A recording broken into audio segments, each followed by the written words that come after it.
So everyone, if you just go back a little bit so I can see you guys. Yeah.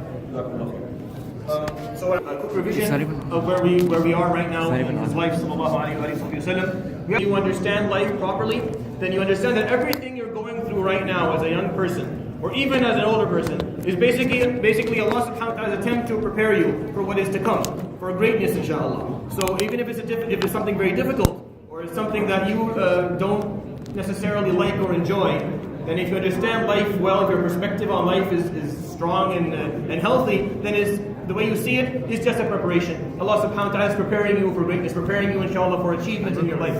And the Prophet sallallahu alayhi wa went through a lot in his early life.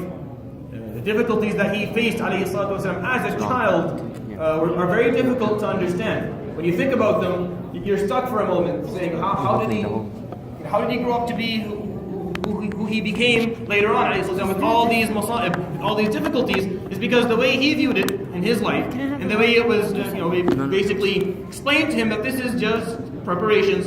Allah subhanahu wa ta'ala expects greatness of you, so He puts you through great difficulties, and He puts you through great misfortunes and obstacles in life because He expects more of you. So when we think about alayhi salam's life, I'm going to move forward inshallah with the so I just press and then okay, so we'll come back to this inshallah.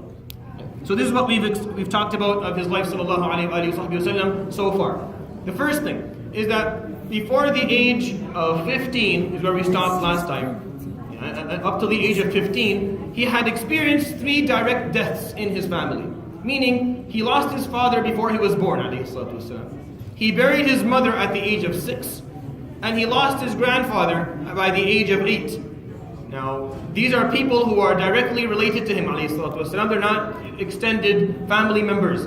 He lost both parents and a grandparent. And if you study his life more deeply, you can stick to this halaqah, what you're going to find is that he's going to go through at least 20 direct deaths in his life, sallallahu alaihi wasallam.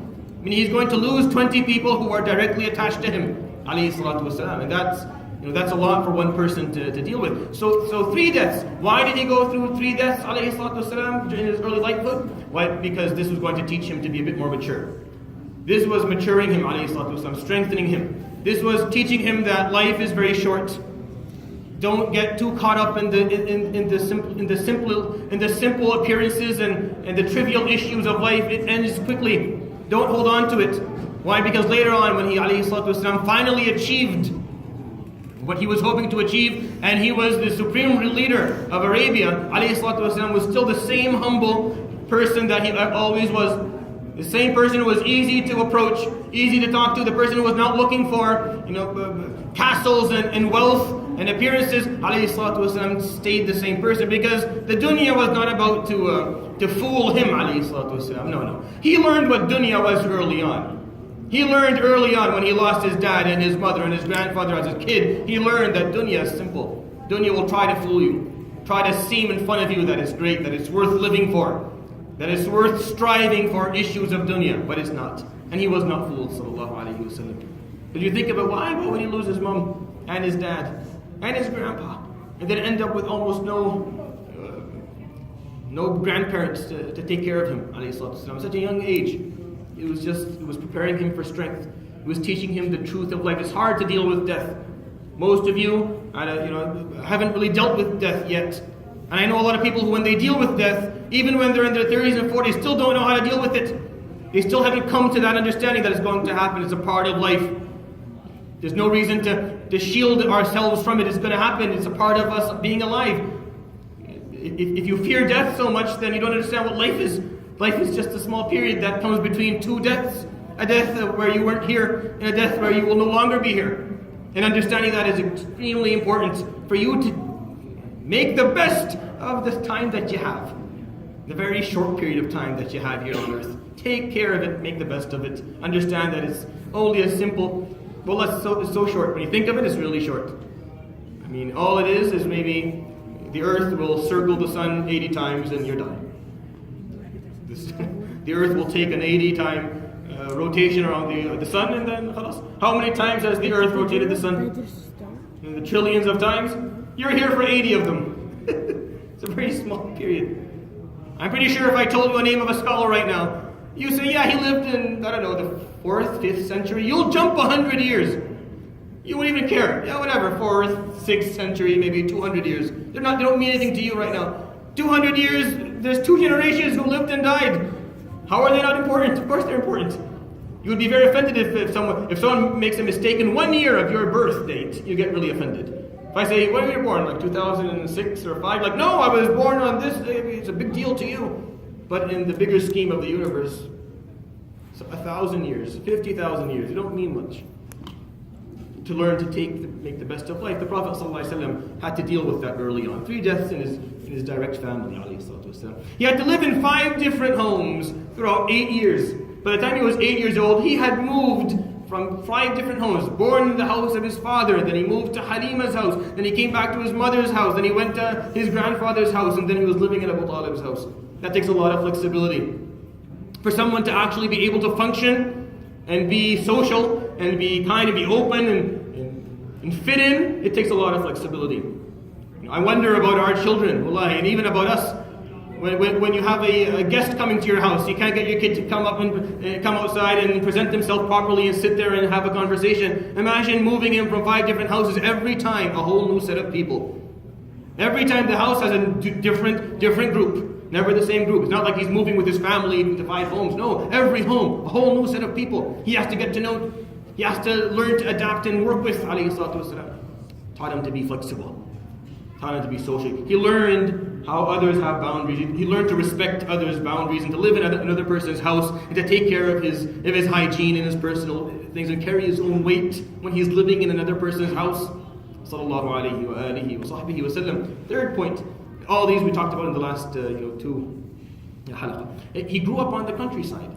It was something that Quraysh did all the time. They would send out their younger kids to the countryside. Why?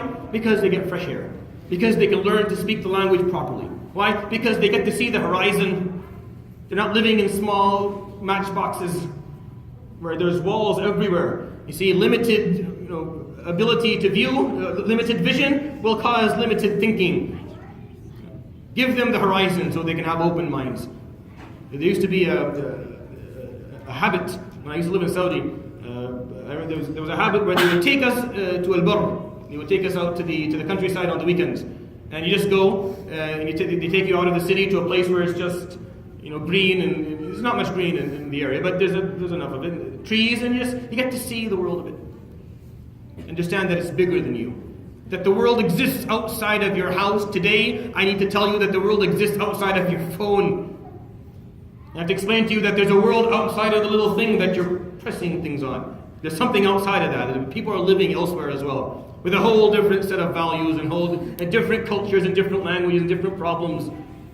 Today we need this more than they needed it back then. Now Quraysh had a lot of problems in the way that they thought in their mentalities.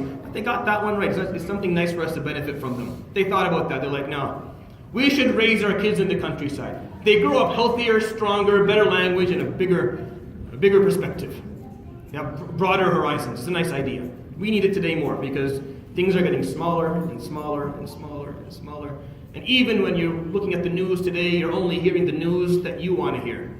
From the people that you want to hear it from, with the narrative that you like to listen to. You don't want to hear another person's narrative, which makes us our minds are even closed even more.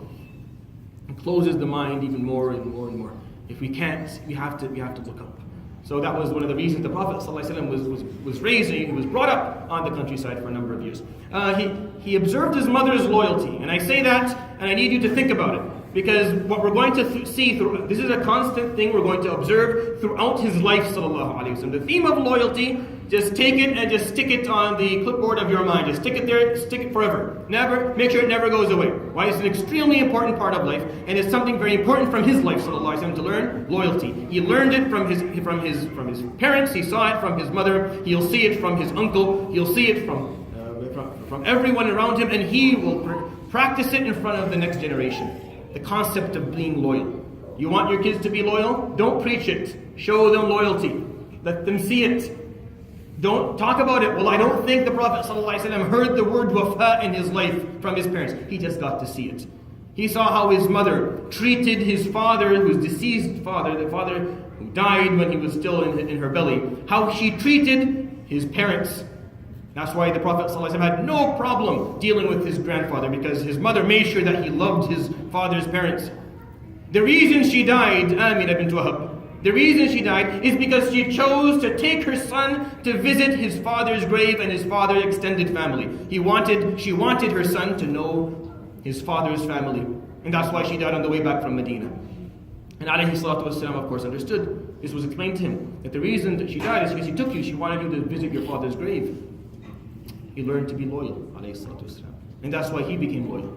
That's why when he sees Halima years later, he takes from his own money, he takes a loan so that he can free her son and his belongings. It's a wafa'an li ummi Halima. I have to do it. And you're going to see it as a theme throughout his life, sallallahu alayhi wasallam. I can't emphasize the concept of being loyal enough for everyone. Right. The point after that is that he was exposed to his grandfather's experience. Abdul Muttalib was a very, very unique man. He was a man of depth. He was a politician. He was a leader. He was a war commander. He was a spiritual guide, leader within his community. He was a great public speaker. He was someone he was a judge in many senses. Abdul Muttalib was a well-rounded, very experienced, deep, old man. And the Prophet ﷺ for 3 years got to sit beside him every day and listen to him. And the point that I talked about last time for you was that even though he was 6 and 7 and 8, he would sit beside his grandfather and listen to every word. We lack that a bit now. When was the last time you watched news? When was the last time you listened to something that was not a basketball or a soccer game? There are people, as I'm talking, still talking basketball and soccer. We can't stop it. It's so interesting. But it doesn't help. It's not going to make you someone more experienced in life. It's not going to give you depth. It's not going to offer you any profound understandings about life. It's not going to help you. You see, the Prophet ﷺ was observed by his grandfather at the age of 6 and 7, listening as they were talking politics. He should be playing with the ball, or he should take socks, wallahi, make a ball out of socks and just tape it around and kick it around when we were kids. He would sit, sallallahu alayhi wa sallam, and listen. Take your head out of the tablet and look around and listen. And if your dad is sitting with someone older having a conversation, sit down and listen. Don't eavesdrop. No. Sit down and listen. Be a part of it. Understand how adults talk. And try to understand the issues they talk about. So when you're older, the things that you lived as a child aren't history you have to study in a book. It's something that you remember vividly because you were part of it. You remember the conversations, you watched it on TV, you listened to it.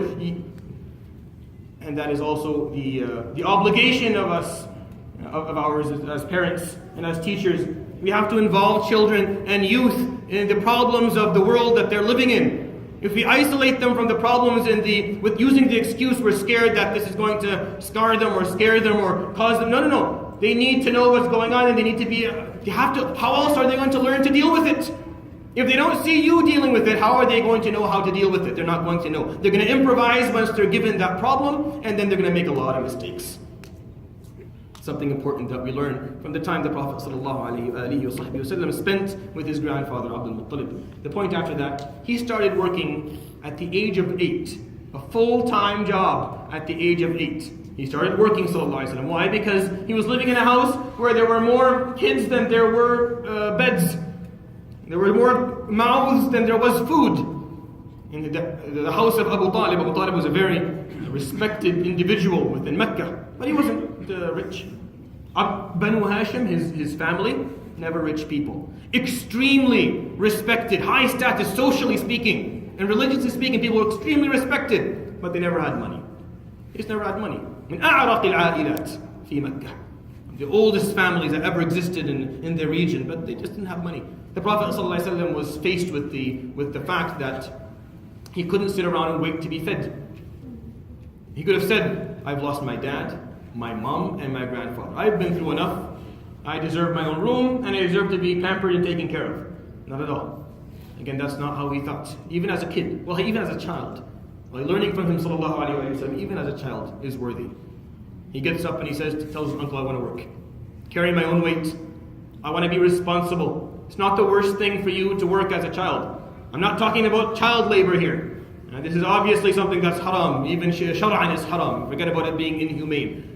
But our youth should learn to carry responsibility, real responsibility. Not responsibility that they know the moment they mess up, their father will come and fix it for them. Responsibility where they have to meet the consequences of them not doing their job properly. It's good, it's healthy, it helps them. Wallahi, I don't think that is something that even in my own life I feel, I could have gotten more of that. That would have helped me out more. It's important that we instill that in our children, that they carry responsibility and they understand that life out there is serious. If they don't do their job, there is consequences that they're going to have to face. It makes them more mature. If you find difficulty in your home with your child, if your kid doesn't listen, he's too silly, you can never get him to be serious, she doesn't ever take anything you say properly and doesn't have the proper attitude, give them responsibilities, actual responsibility, and see how things will change. It's something that's actually very important. If we want to protect our youth from falling into following the wrong paths and falling into something that's haram that we don't want them to fall into, then you have to make them more mature. You have to help them mature earlier. So you can talk to them about serious issues with a mature attitude and they'll understand what you're talking about and they won't take it lightly. But that's not going to happen unless they learn to carry responsibility. He works as a shepherd at the age of 8. He learns when he works with animals. He learns to be patient. He learns to be merciful. You can't reason with a sheep. You can't sit down and have a conversation with an animal and explain to this sheep that, no, you can't go there next time. I hope, there's no such thing. It will do it again and you have to be patient. Violence does not work with animals either. Sheep have the tendency to scatter everywhere. And he had to learn to gather, sallallahu alayhi wasallam. He had to learn how to gather, alayhi salatu wasalam. Because one day in the future, you're seeing preparations. He's being prepared for one day to gather an ummah of people. يجمع صلى الله عليه وسلم ولا يفرق. He's going to gather an ummah of people. He was trained as a kid to gather. He learned how to gather. It's an important idea. That I'm not looking for me to be right, for things to work my way. No, I want everyone to be here. Ta'al, ma'ash, everyone be a part of this. This person has an issue, we listen to it, it's okay, ta'al, be a part of us. Keep on gathering, not dividing. The point after that, at the age of 15, he works, sallallahu alayhi wasallam, as a merchant. You see, when you work as a merchant, when you work with money, you learn how to read people. So you don't know people until you work with money with them. Until they are buying or selling, or you're paying or being paid. Then you know the person in front of you. We're all angels in the masjid. It's easy. We're in the masjid. Simple. Show what shows people's actual character is when you deal with them with money. The Prophet ﷺ started working as a businessman at a very young age. He learned how to read people. He learned that some people are truthful and some of them are not. And again, another important skill, to learn how to manage money.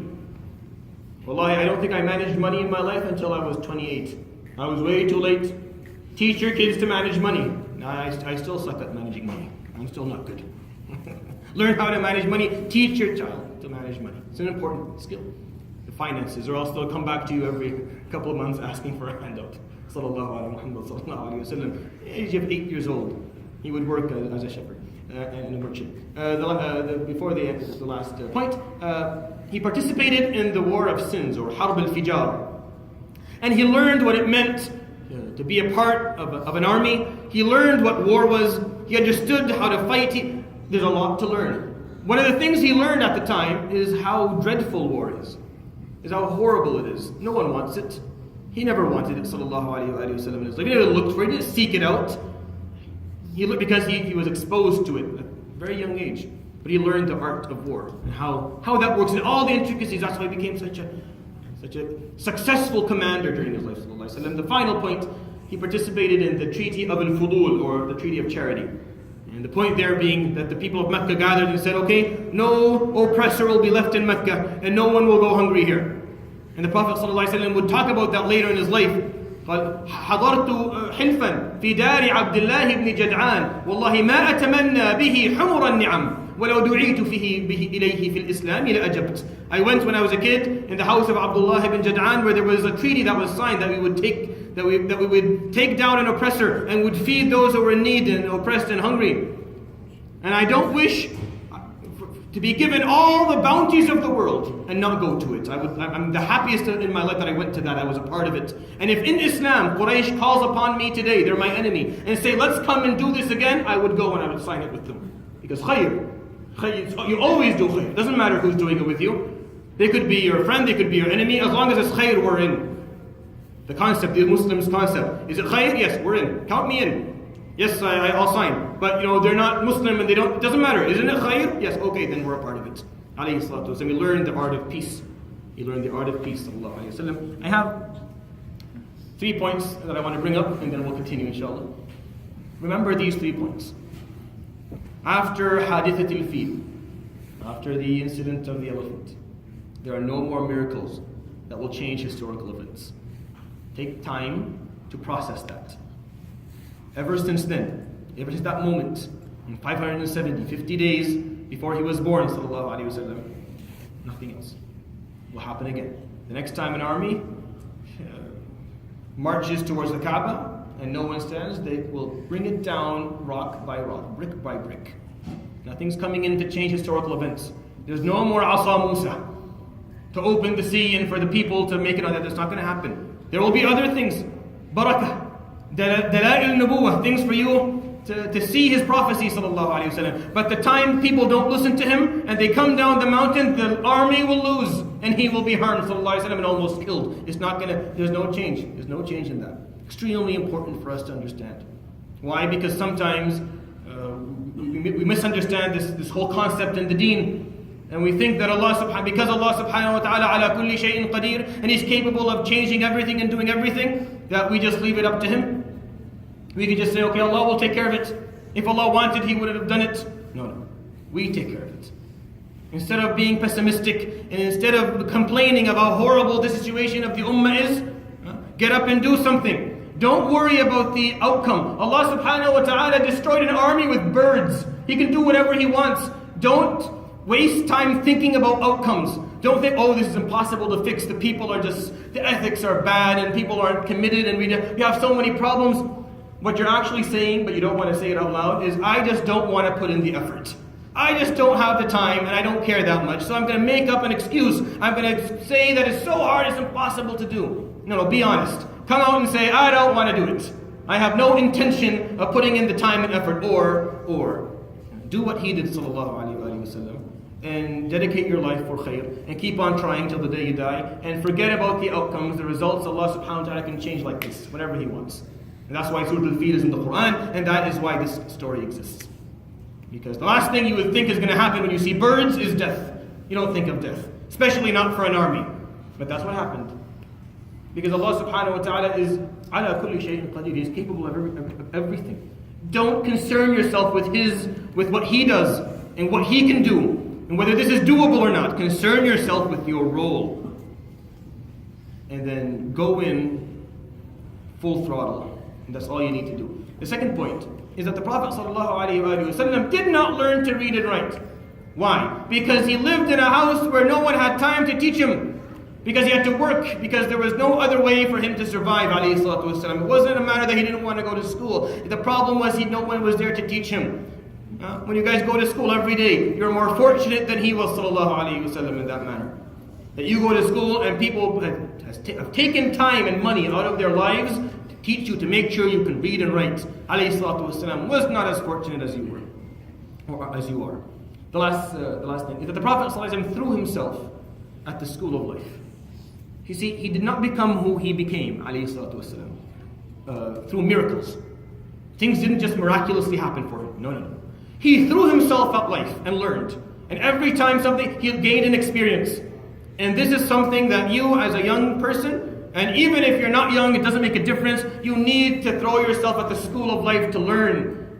What teaches you, our experience is that what teaches you. And if you have a father who's experienced, then he's done most of the job for you. Sit down and listen and benefit from that. Benefit from an experience your elders have, so you don't have to do the same stuff again.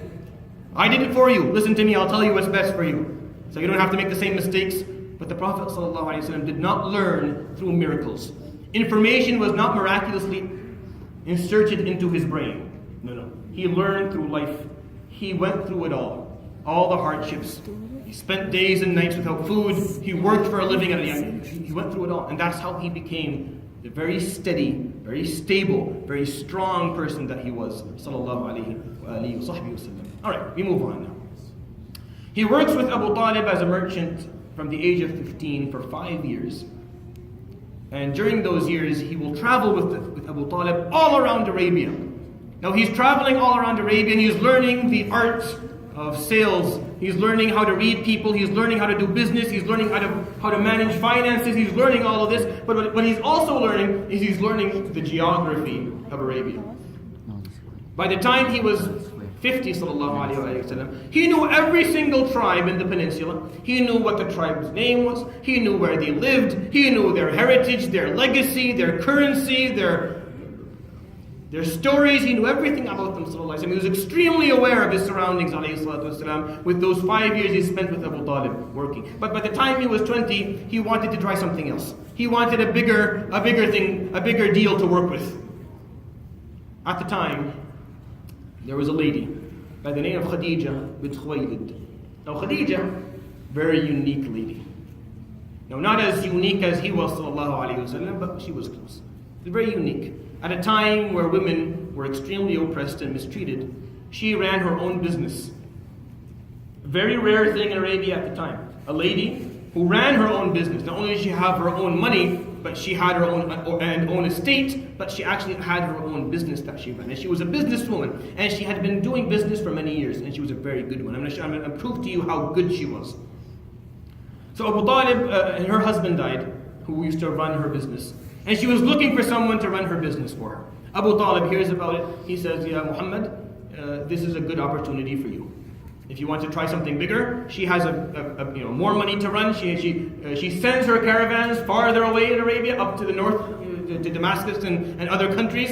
And this is a good opportunity. Let me talk to her for you." So Abu Talib, of course, being the very respected man he was, when he spoke to Khadija about Muhammad, Khadija said, "Okay." But Khadija is not naive. She's not going to allow someone to run her money without trying. So she gives him a small caravan to run. And she puts with him a servant of hers by the name of Maysarah. And she tells him, "I need you to watch him. Your only duty and responsibility on this caravan is to watch him and tell me," because mashallah, she knows what she's doing. He's not going to give him her money immediately. So for a number of months, the Prophet ﷺ, at the age of 20, for 5 years he'll do this. He'll take Khadija's caravans and he will go to the north. So Rihlat al-Shita'i wal-Sayf is going to go to the north, and they're going sometimes to the Yemen, to the south. But Maysarah is telling us the story. وَاللَّهِ مَا رَأَيْتُ أَحَدًا بِخُلُقِهِ يَعْمَلُ طِيلَةَ النَّهَارِ لا يكل ولا يمل ما قال كذبة قط في بيع باعه ولا شراء اشتراه. He was an amazing businessman. He worked day and night. He never lied once for something that he sold or for something that he bought. It was someone extremely committed to his job. He worked hard. I love that word that Maysarah. Remember in the last series we did of Seerah, I would give you guys catchphrases, right? Little words to remember. So this is one for you. Maysarah says about him, he said, يَعْمَلُ طِيلَةَ النَّهَارِ. He would work all day. If you truly love him, sallallahu alaihi wasallam, and want to follow him, if you're lazy, then just save it.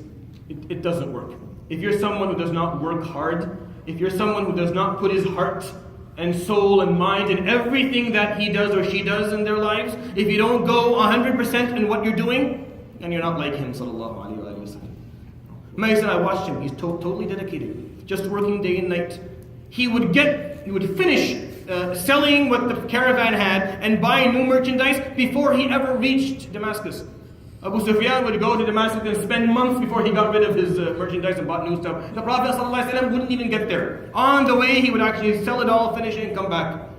He was so efficient, ﷺ, with his time. He was so good at what he did. He was so dedicated. He planned things out. When it didn't work out, he would try something new. And he got the job done, ﷺ. He finishes his work before everyone. He gets up in the morning, works till night. He never lies. I've worked with so many this is Maysarah explaining to Khadija. I work with so many businessmen. Oh, do they lie? Oh my gosh. I swear to you, this thing, I bought it for 50 and he bought it maybe for 2. So he can make them. He said, I work with him, he never lies once. So I said, not once. See, later on he will say in his life, he will say, رحم الله امرأ سمحا إذا باع سمحا إذا اشترى. May Allah have mercy on the tajir, who is easy when he buys, and he's easy when he sells. Why? Because it shows a quality of life of samah, just of ease, of someone who just has a big heart, has a bigger view of things. Now Khadija is listening to this. She knows. She's been working with businessmen all her life. She's seen the stingy, she's seen the liar, she's seen the thief, she's seen it all. Sometimes people are very trustworthy, but they're stingy as heck. It's impossible to take a malim out of their pocket. You can't get a dollar out of them if you spend all day. And even after you get the dollar, they'll tell you ripped me off. I guess, subhanAllah, the Prophet ﷺ, and yet he gets the job done before everyone. May I continue to explain to her. Wallahi, la yasjudu li sanam. He tells her, and I notice something else. He never prostrates to idols. Why is he telling her this? Because she doesn't do it either. Very few people in Arabia at the time denounced the whole concept of worshipping things. It's very weird, but that was the reality of the time. A lot of people most Arabians, they worshipped idols or had some object that they thought could help them.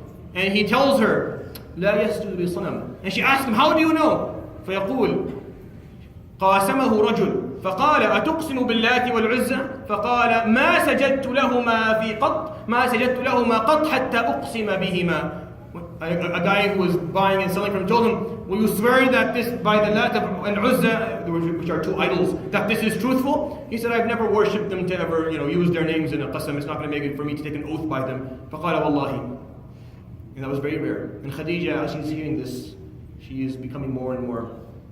She likes what she's hearing. She likes the nature of the person who she's hearing for. She starts to give him more and more money. By the time he was 23, she had given him all her wealth, and he was doing the tijara with it. He was taking the caravan and the business of everything she had, going back and forth. The shita'i was slave, selling and buying and making his own money. Alayhi salatu wassalam. It was important to add that. So how was he prepared by this, if you're asking? Well, you have to travel. You see, when you travel, you see the world around you. You learn more. Travel is important. It's a nice thing. Not just so you can take pictures in front of, monuments. No, so you go see the nature of other people. So you can be exposed to a different culture. So you can hear a different language. So you can try things out. So you understand that there's more to life than what you're used to. That the little bubble that we live in is not everything. There's more to it than that. The Prophet ﷺ, he traveled and he saw. And he saw the world around him, and understood there's more to it than that. He understood there was Egypt, and there was Lebanon, and there was Jordan, and there was Syria, and there was Iraq, and there's a whole different world there, with different governance, and different beliefs, and a whole different lifestyle. It was an important part of his development, sallallahu alayhi wa sallam's preparation. Now, I'm going to talk about a part of his life, alayhi salatu wasalam, that is important. I want everyone to pay attention, especially the young guys here. If you're wondering, well, okay, that's all nice. He was prepared through safar, working and everything. But there's something missing in his life. He's not married yet, alayhi salatu wasalam. So he's going to get married. At the age of 25, he's going to finally get married and start a family. How is this going to happen? I'll tell you how it's going to happen. You see, Khadija, after him working for her for many years, she became more and more in admiration of him. Now, I want to take a second and ask you something. Do you find it weird that the Prophet ﷺ worked for a woman? Think about that for a moment. Is it weird that he ﷺ worked for a woman? I mean, she was his boss. Is that something? Would he have any reason not to do that? Would he be too proud to do that? Did he have that mentality where, no, me, a man, work? No, I don't work for a woman. No. ﷺ think different. Now, even today, even 1400 years later, from his own ummah, people can't seem to get rid of that way of thought. 1400 years later, after his prophecy, after he explained it word for word, that there's no, people still think like that. He was way too confident as a person to have a problem. He worked for a lady, sallallahu alayhi wa sallam. Is it okay? Is it okay for a man to work for a woman or with a woman? Can men and women work in the same place? Of course they can. Of course they can. They just have to be professional. Ya ibni wa ya binti. Especially if you're in school or university. I get this question almost every day. And if the younger guys who are looking at me are the same question every day. Wallahi, the same questions every single day from youth. what is okay and what is not okay. Yani, between men and women, professional demeanor is needed. It's just we have to be professional with each other. We need to talk about what we're here to talk about. If I work with you, we talk together about work and we're respectful and I'm not staring and neither is she. And we're respecting the fact that we're different genders here. If we're classmates, we're talking about schoolwork, whatever projects we're working together on. And we respect that and we stick it and keep it at that and we stick to it out of respect. If she's teaching me, then I have to speak to her as a teacher. If I'm teaching her, then I have to speak to her as a student. There has to be professionalism. We have to be professional when we're dealing with the opposite gender. It's not impossible. It's not that hard. He did it all his life, sallallahu alaihi wasallam, and all decent people do as well. You know immediately when you're making a mistake. You don't need a sheikh to give you a fatwa. You know immediately when things are no longer being done for the right reason. And what's being said is not proper. And the way it's being said is not proper. And this time that we're spending with each other, we shouldn't be spending with each other. There's no benefit from it. Something's wrong here. You know, when flirting enters the conversation and the discussion, you know it immediately. Everyone knows it. Be professional. The Prophet ﷺ worked for her for 5 years. No problem. Because he was a very respectful, professional individual. And so was she. Now, you're going to find out how he got married, and you're going to be, wow, I didn't even know that was possible. When we're respectful, when we're professional, when we're proper in the way we deal with the opposite gender, it's never a problem. Yabni is never a problem. But you know when it's not like that. You know, and she knows, and we all know when we fancy someone, and when we're talking to them for the wrong reason, or we're looking at them for the wrong reason, it's easy. Wallahi, don't ask for fatwa for these things. You know it. You want to lie to yourself? That's your choice, but we all know what we're doing. And it's just the matter of being professional, being respectful. That's all it is. It's very simple. It's very simple. And then one day you get married, and then you get to enjoy the other part of that relationship. It's not a problem. But you need to be professional otherwise. Khadija spoke in front of her friend. Her friend was called Nafisa bint Munabbih. Now Nafisa was listening to Khadija go on and on. Muhammad is so loyal. He is so trustworthy. He is so honest. He is so this. So she said, Ya Khadija, تزوجي محمدا. Might as well marry him. فقالت نعم. Said yes, I would like that very much. فقالت أسأله لك. Do I ask him for you? فقالت افعلي. Go ahead. So Nafisa, a very smart lady. Watch how she's going to do this. She comes to the Prophet ﷺ. فقالت يا محمد ما لك لا تتزوج. What's wrong with you? Why aren't you married yet? فقال ومن يتزوجني وأنا فقير. Who will marry me when I'm very poor? Now I'm pretty sure you're telling yourself, well, how is he poor? He's been working for 5 years. The Prophet ﷺ, before his bi'tha, very little money stayed in his home. Why? Because there were a lot of poor people around him. And ﷺ would give most of what he made to the malhoof, and to the faqir, and to the miskeen, and to the al-hajah. Everyone who was in need of wealth, or in need of help, or was sick, or had a problem, the Prophet ﷺ immediately here. He never accumulated wealth in his life, ﷺ. Why? Because he was too busy taking care of those around him. So even after 5 years of working as a single man, still didn't have much money. And he was okay with it. It's fine. But this lady's asking him, the lady's asking him, why aren't you married? Why? I don't have wealth. I can't seem to put money together. Every month I bring my money home, and this person asks for help, and this person, and I give away, and I end up with nothing at the end. فقالت تزوج خديجة. Well, how about you marry Khadija? فقال أو تقبل. Would she be okay with that? So what did Nafisa say? No. فقالت انظر. Let me find out. Let me see. See? This is for the sisters. Never ever sell yourself short. Ever. Never ever let the opposite gender feel that you want it. Never. Even if you do, you never do it. You never cheapen yourself for any reason. Ever. You never do it. Khadija is going to ask the Prophet ﷺ for marriage, but she's going to do it in a classy way, and she will not cheapen herself for it. It's okay even for a lady to seek out a man for marriage, but it has to be done respectfully. It has to be done properly. She has to maintain her integrity and her family's integrity, and she has to hold on to that. Never cheapen yourself. Because men, by nature, once they feel it's cheap, they won't respect it as much. And that's why in Islam there's mahr, and there's wali, and there's shuhud. So the man understands that this is a gem that you're taking here. You better watch how you be you better be very, very careful and very respectful. So the man enters understanding, oh, I've taken something extremely valuable. Never cheapen yourself. Wallahi, never, ever. Khadija, this Nafisa is a smart lady. She doesn't tell him, yeah, no, she's asking about you. She wants you. She's head over heels. Not a word. Let me ask. And then she goes and she leaves the Prophet ﷺ for a few days. The Prophet ﷺ is thinking, so what's going to happen? Yes, no, doesn't know. Oh, she's already okay, but that's how it's going to be done. And then she comes back and she lets them know that she's open to the idea. So the Prophet ﷺ will call Abu Talib, his uncle, and Hamza, his uncle, and they will go and they will ask for the hand of Khadija. Khadija khatabat Rasulullah.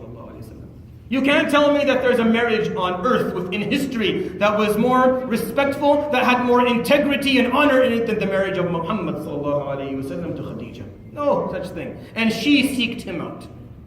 She sought him out. She asked for it, but she did it respectfully.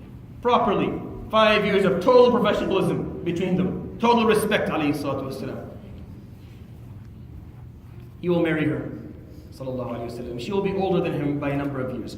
The common mistake is thinking that she's, how old do we think she is? Yes, no, she's not 40. She was older than him, sallallahu alayhi wasallam, but not 40. That's a misconception. She was older than him by 7 or 8 years, tops. They will get married and they will live together for 25 years. Now I'm gonna take a moment and talk about this.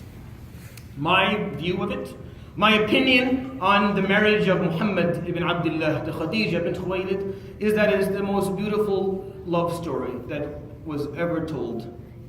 The most sentimental, romantic story that you can ever tell a child or tell someone in their youth or tell yourself and feel good about it is the love story of Muhammad Rasulullah to Khadija bint Khuwaylid.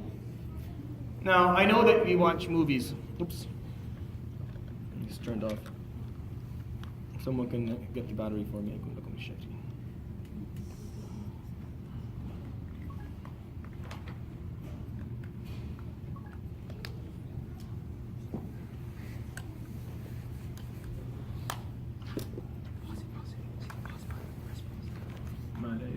In the popular culture that exists today, not just in this country, but almost everywhere around the world, the way that they show love is extremely false. They tell you it's love, but all it is lust in disguise of love. It's really not love. You see, love isn't. I don't think this works. Although this one doesn't. It's 2 AA batteries, so I don't think this one works anymore. I don't think it used to work, but I don't think. Okay, so and forgive me if the topic is taboo, but this I need everyone to listen to this. The way, or what is presented to us today, in all the romantic novels that you read, all the garbage that you're exposed to, the Romeo and Juliet type of stories that we have to deal with at school and that we watch on TV, this is not love. This is something called lust. You see, Romeo never actually married Juliet. How do we know they love each other? Have two people get married and then show me them 10 years after marriage. And if they still like each other, then that's love. Everything before that is just lust. It's an illusion, it's hormones. It's just hormones that are clouding judgment in the head. That's all it is. Love is something that is built through many, many years of good treatment, of standing by someone and being loyal and helping them and listening to them and supporting them and picking them up when they fall down and pushing them forward when they fall behind. That is what love is. The Prophet ﷺ will marry Khadija. He will live with her for 25 years. They will have 6 children. 2 of them will die during their lives. They will lose 2 children. Al-Qasim and Abdullah, 2 male children. Mind you, back then that was very difficult to go through. And they were left with no male children. Back then that was a hard thing. And yet she will die. And he will speak of how much he loved her for 13 years later. Sallallahu Alaihi Wasallam. He will, on his deathbed, remember Khadija and talk of Khadija. Fatih Makkah happened 10 years after she died. 10 years, on the way back, he stops the army and he takes off his abaya and he puts it on the floor and he sits with 2 elderly ladies and he talks and he's seen laughing and so happy with 2 ladies in their 70s. And Aisha is sitting there feeling really unhappy about it, waiting for the Prophet ﷺ to come home. And when he comes in, she asks him, "Man hun? Who are these ladies you are sitting with?" They're elderly. فقال هؤلاء صاحبات خديجة. Oh, those were the friends of Khadijah. And he was asked, well, what did you do for an hour? You stopped an army. قال جلسنا نتذكر الأيام الجميلة أيام خديجة. We sat around and we started to reminisce about the good days, the days of Khadijah. 10 years after she died. Radiallahu anha, 10 years. Once he was sitting in his home and he hears footsteps coming up to the door. And you know, if you live when you live in your home with your dad, you know, especially if you're a young boy, when your dad's walking down the hall, you know it just from the way he's walking. So you put everything away and you get in bed. You know it immediately. So you even know his footsteps and what they sound like. If he's moving the door, you know it's your dad. So your dad, can't catch you because you know when he just from the footsteps walking. And when you live with someone long enough, you know their habits and you memorize these things. So he heard footsteps coming to the door that resembled the footsteps of Khadijah. And the handling of the door sounded like Khadijah. And he felt good, sallallahu alayhi wa sallam, for a moment he remembered. So he said, Allah, Allah, Allahumma hala. He said, Allah, Allah, beautiful. Oh Allah, make it Hala. Hala was the sister of Khadijah. Her name was Hala bint Khuwaylid. Because he knew Khadijah was dead, it wasn't going to be her. It must be a sister. Allahumma Hala. And it opened up the door and it was Hala bint Khuwaylid. And Aisha said, Wallahi, I was never jealous from any of his wives except Khadijah. And she died years before I was born. Like she died, I didn't even know her in her life, and because he loved her so much, sallallahu alayhi wa sallam. I want to talk about a love story. That's love. That's love. 25 years, he will live with her, sallallahu alayhi wa sallam. He will cry with her, he will lose with her, he will gain with her. And then he loves her. Well, there are men who are, they lose their wives in this, like 6 months later, he's ripping up the paper, his pictures, he's marrying it. Some people are even making dua, and they don't want to say it out loud, but Allahu Akbar. Musibah, wallahi. Wallahi, musibah. People are waiting for the other person. Try to outlive the other person so that they can, try out one more time before they die. Ya Sheikh. Sallallahu alayhi wa sallam, loves his wife. He loves his wife. When you think about it, she was way more rich than he was. And in Islam, it's important that there's equivalency between the man and the woman in marriage. It's important that there's kafa'ah. From a social point of view, the Prophet ﷺ and Khadijah from the same level of status of families. Now from a money point of view, she was richer. But who was going to open the house and put money into the house? Khadijah or the Prophet ﷺ? No, he was. He took care of the household. Her money was her money, as it always should be. Whatever wealth she has was hers. He's the one who opened the house, ﷺ, and he's the one who put his wealth into the house, ﷺ. Don't tell me that marriage can't work between different ages or different financial backgrounds. What you need is a similar outlook on life. You need similar ideas, similar concepts, similar ambitions, and then marriage works.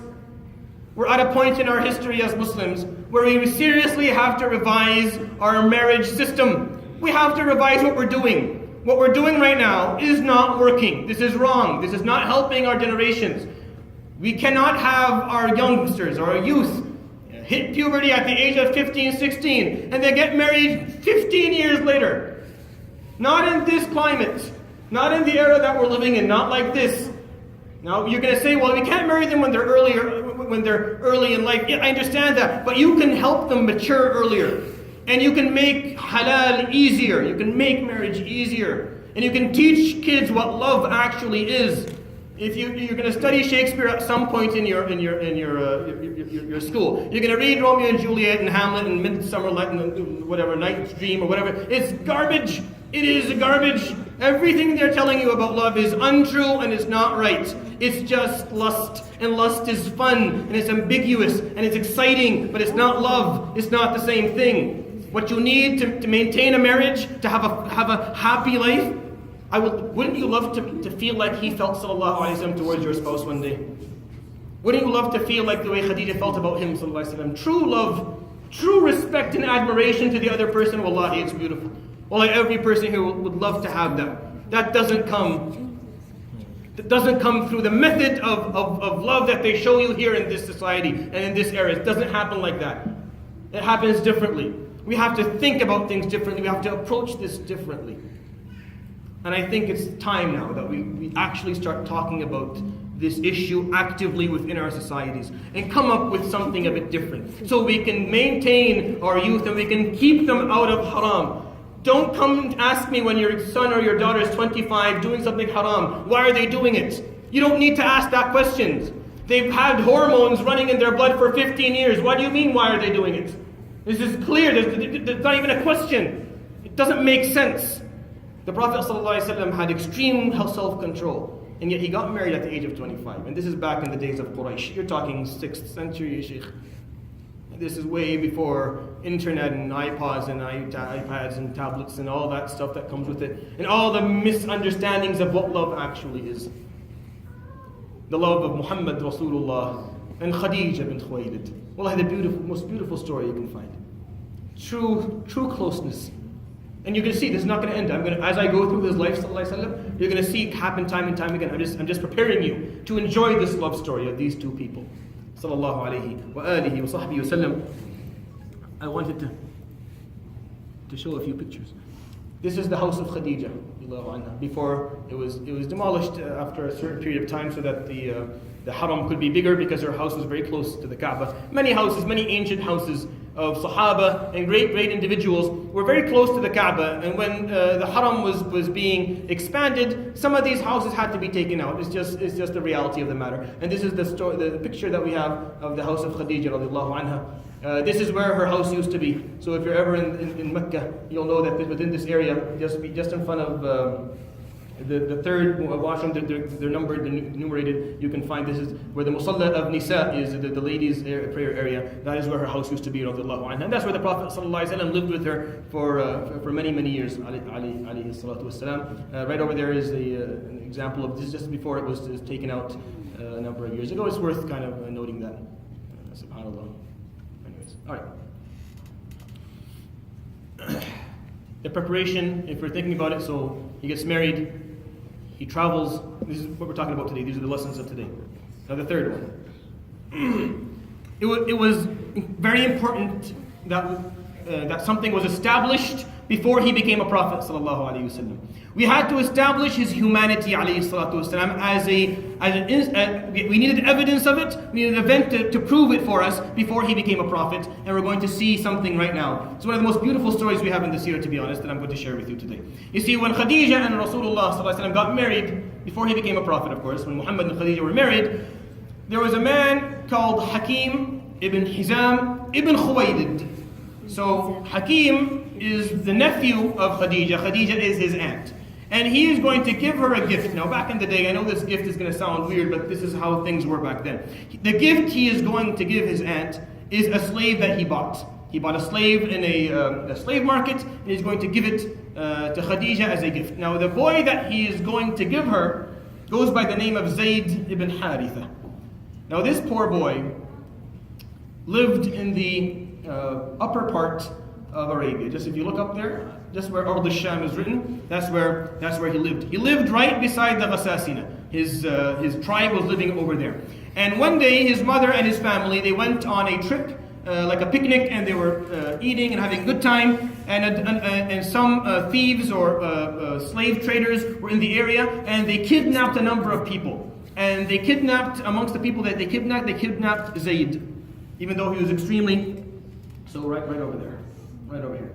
He was kidnapped over here, and then he was moved down to Suq Iqab, to Suq Iqab, when he was very young. And he was sold in that market, and he was bought by Hakim, and he was sold to Khadija. Now, before I continue the story, I want you to think of the following. Is there a bigger musibah? Is there a worse musibah that could happen to you as a parent than losing your child? Wallahi, even the death of a child is easier than losing a child. Wallahi, it's easier, because at least you know, you see it. You see him, he's there, you see her. They're a part of it. But when they're kidnapped, Allahu Akbar, the hardest thing, wallahi, kids, your parents sometimes stay up at night thinking about it. They're so scared of it. The level of how much they love you, and sometimes they'll keep them up at night thinking about it. La hawla wa la quwwata illa billah. Ya Rabb, please never let this happen to me. That's how hard it is. And when you think about poor Zayd, a kid of 6 or 7 years old, being kidnapped, if you were to meet him the day he was sold at that market and ask him, "Yo Zayd, I have a question for you. What is the worst day of your life?" What would he tell you? Easy, right? Yeah, no brainer. Of course, the day that they kidnapped me. Yeah. All right. Hold that thought for a moment. Hold that thought, that's the worst day of his life. Hold that thought for a moment. He'll be sold in the market to Hakim, and Hakim will gift him to Khadija, and Khadija will gift him to Muhammad sallallahu alayhi wa alihi wa sahbihi wa sallam. Now, the father of Zayd will walk around in the land and he will spread poetry.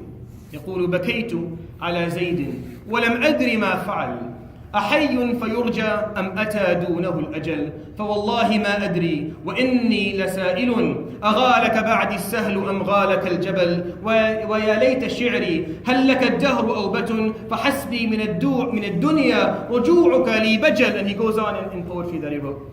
Beautiful poetry, moving poetry. If you understand Arabic poetry, it's very moving. And he would spread it in Arabia, searching for his son. For years he will search for his son Zayd. For years, until he finally finds out that someone saw a kid that is very close to the description that he is talking about. He saw someone similar to this kid in Mecca, with one of the descendants of Abd al-Muttalib. One of the descendants of Abd al-Muttalib had him. So the father was extremely happy. He's like, Banu Abd al-Muttalib, khayrun nas. These are the best people. Okay, alhamdulillah, we'll be able to get back our kid. So he goes back home. And he puts together as much money as he can possibly put together. And he goes towards Mecca. And he enters Mecca and he's searching for the descendant that they gave him the name for, which is Muhammad. Where is Muhammad, the descendant of Abd al-Muttalib? I don't know him. Could someone point me to him? So they point him towards Rasulullah sallallahu alaihi wasallam. They come to him alayhi salatu wasallam.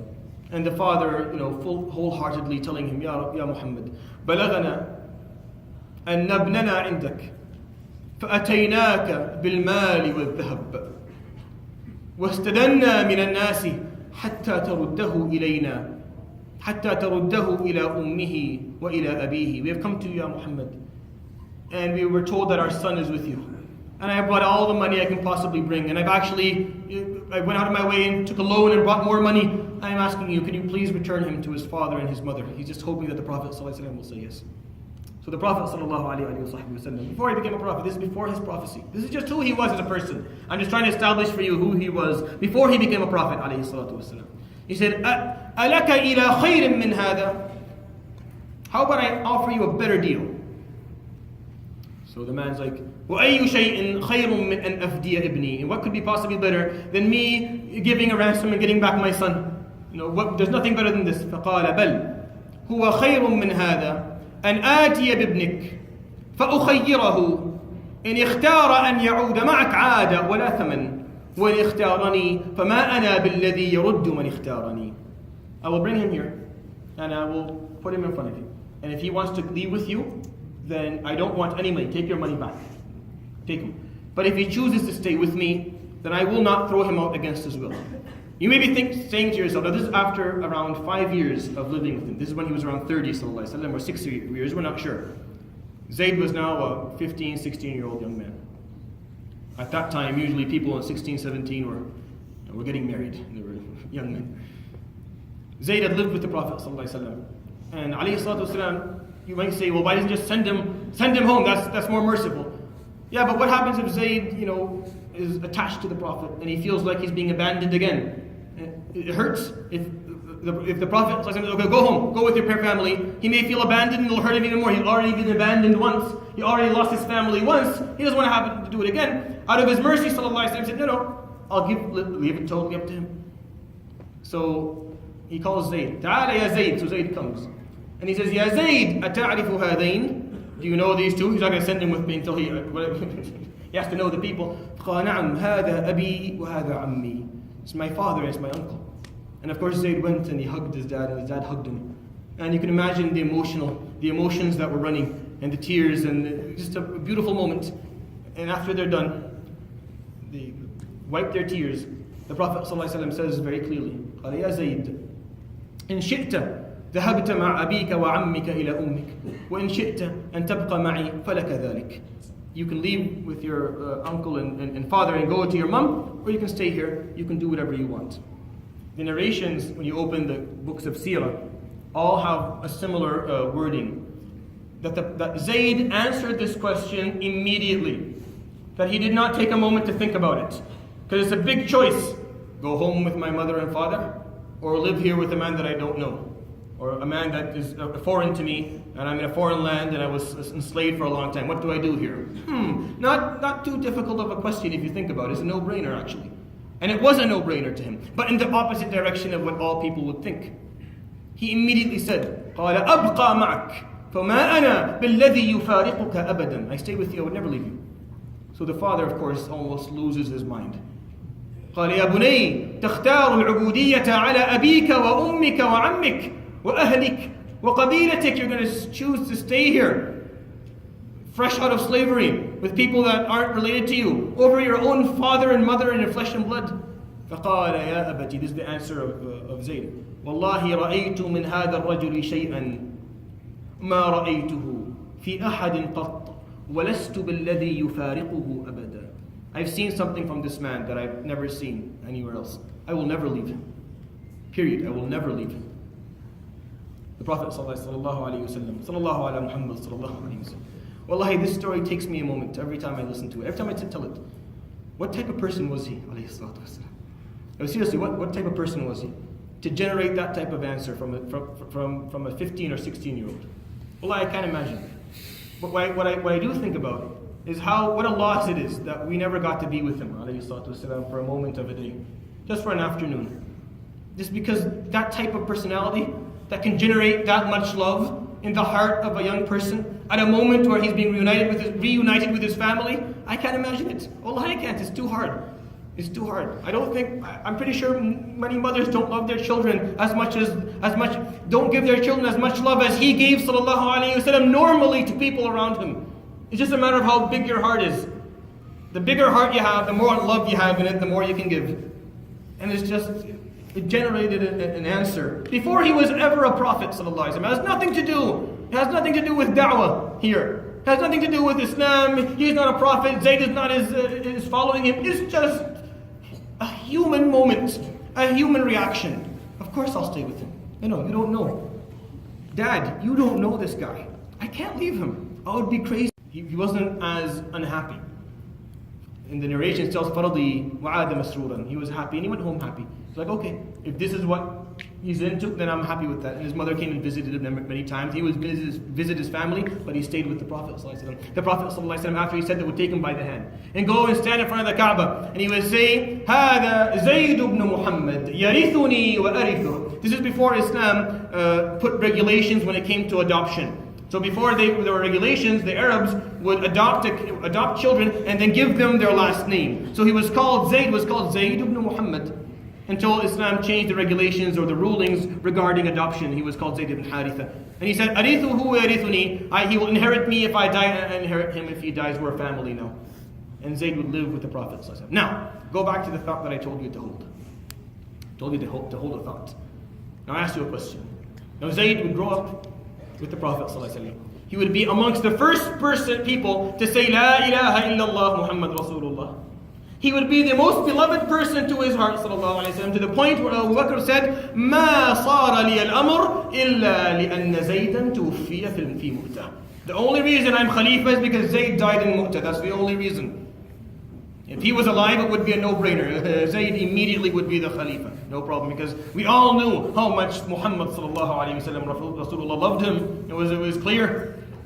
He was going to be, today, he is known as Zayd ibn Haritha. When I tell you Zayd ibn Haritha, you say, radiyallahu anhu. When you say Zayd, you take 30 hasanah. Why? Because the only person of the Sahaba whose name is in the Quran is Zayd. فَلَمَّا قَضَى زَيْدٌ مِّنْهَا وَطَرًا. Zayd, the only person. No Abu Bakr, no Umar, no Uthman, no Ali, only Zayd.